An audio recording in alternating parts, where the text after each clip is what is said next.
Então, galera, é hora da correção. Grécia clássica e helenística. Então, vamos lá. A primeira questão diz: a partir do texto apresentado, responda as questões a seguir. O texto aí é um texto do Aristóteles. Então, o filósofo Aristóteles, entre 384 e 322 a.C., definiu a cidadania em Atenas da seguinte forma: a cidadania não resulta do fato de alguém ter o domicílio em certo lugar, pois os estrangeiros residentes e os escravos também são domiciliados nesse lugar e não são cidadãos. Nem são cidadãos todos aqueles que participam de um mesmo sistema judiciário. Um cidadão integral pode ser definido pelo direito de administrar justiça e exercer funções públicas. Texto adaptado do Aristóteles, do livro Política, Brasília, editor UNB, editado aí entre 1985, páginas 77 e 78. Então vamos à questão. Indique duas condições para que um ateniense fosse considerado cidadão na Grécia clássica no apogeu da democracia. Então, primeira coisa, era necessário ser filho de pai e mãe ateniense. Ou seja, é uma definição de cidadania que ela é basicamente xenofóbica, ela se coloca contra o estrangeiro. Era preciso ser homem. No caso em questão, as mulheres ficam de fora dessa ideia de cidadania, porque a cidadania para eles era o que possibilitava, como Aristóteles falou no texto, exercer a justiça e poder participar das decisões políticas. Era necessário também ser maior de 21 anos.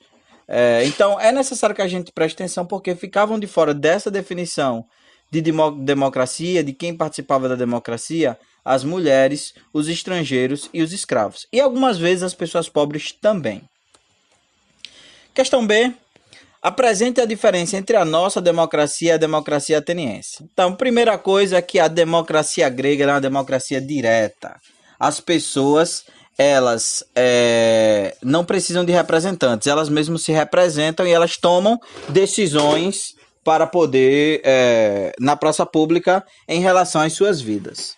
A segunda coisa é que ela é uma democracia excludente, né? Falei isso aí na questão anterior, uma vez que ficam de fora as mulheres, os escravos e os estrangeiros.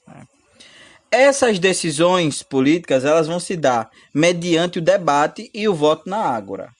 Então a ágora é lá a praça pública, onde todas as pessoas se reúnem, todos os cidadãos se reúnem, e lá eles vão votar suas decisões políticas para a cidade de Atenas. Já na nossa democracia atual, ela é a democracia representativa, ou seja, nós elegemos pessoas que representam os nossos desejos e as nossas demandas. Ela é uma democracia que é inclusivista. Por quê? Porque ela pressupõe que todas as pessoas, sejam homens ou mulheres, que sejam de nacionalidade brasileira, eles possam participar das decisões políticas. Eles possam eleger representantes e eles podem também ser elegíveis. Então, a nossa democracia também, ela vai ter decisões que são realizadas mediante o debate público. Esse é um debate público diferente do debate da Ágora, justamente porque ele envolve uma série de outras esferas, ele envolve movimentos sociais, partidos políticos, instituições.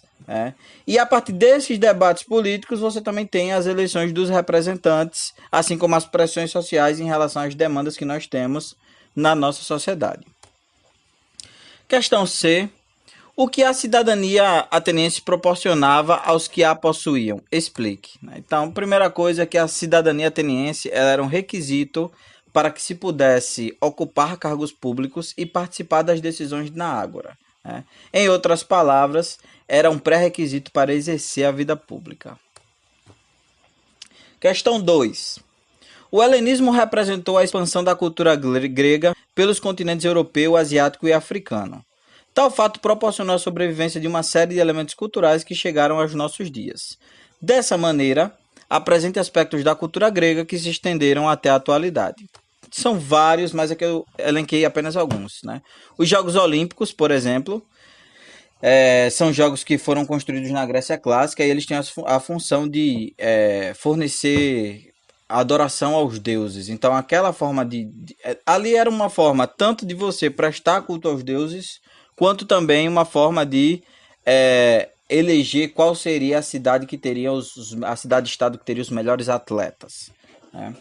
Você tem um outro elemento que é o conceito de cidadania, o conceito de cidadania ligado à democracia, né? Principalmente porque a democracia é que é esse elemento que vai vir dos gregos e que chega até a nossa atualidade, principalmente enquanto conceito. Né?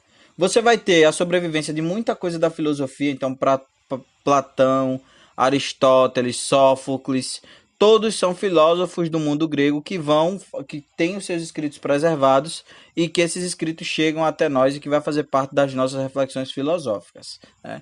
Na literatura destaca-se principalmente a questão relacionada à comédia grega, né? Então você vai ter uma série de peças que vão também, por meio da literatura, atravessar e chegar até a gente, né?